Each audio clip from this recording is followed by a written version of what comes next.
classmates, I just want to share my thoughts today about the Ron Edmonds quote and just some encouragement as we move forward through this class and through our new learning methods. So I love the part on Ron's quote that says, "We can, whenever and wherever we choose, successfully teach all children whose schooling is of interest to us." And so I know you are all doing that even right now, whenever, wherever, however, whatever their internet capabilities and technical aptitude, but you guys are doing that right now. And so I know we're all learning to live that out today.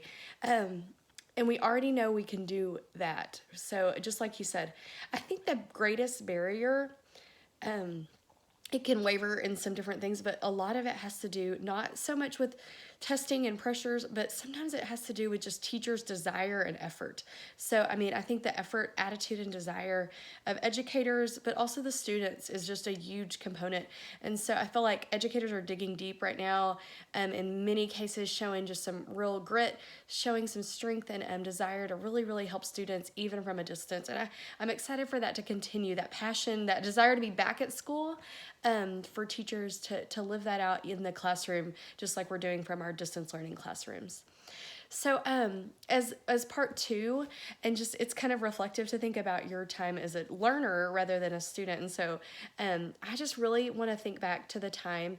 Early elementary was a really sweet time for me. I loved to read.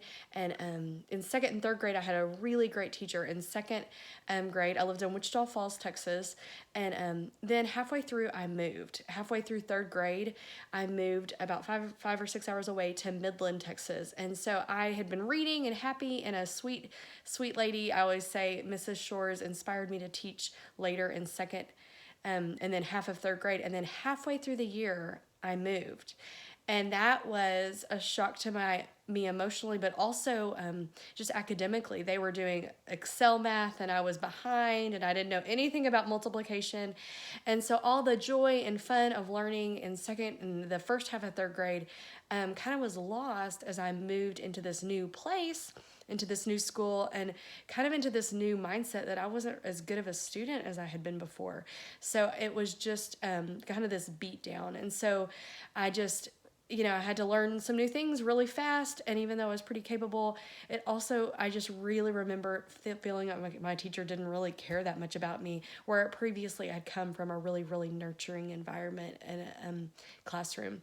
So I just those really kind of fall back on my point, even though, we have all the knowledge we have. I feel like a teacher's desire to connect to students, to create that connection, the empathy that's mentioned in the text. I really feel like those are some key components to really, really reaching our students, really helping them have a deeper understanding.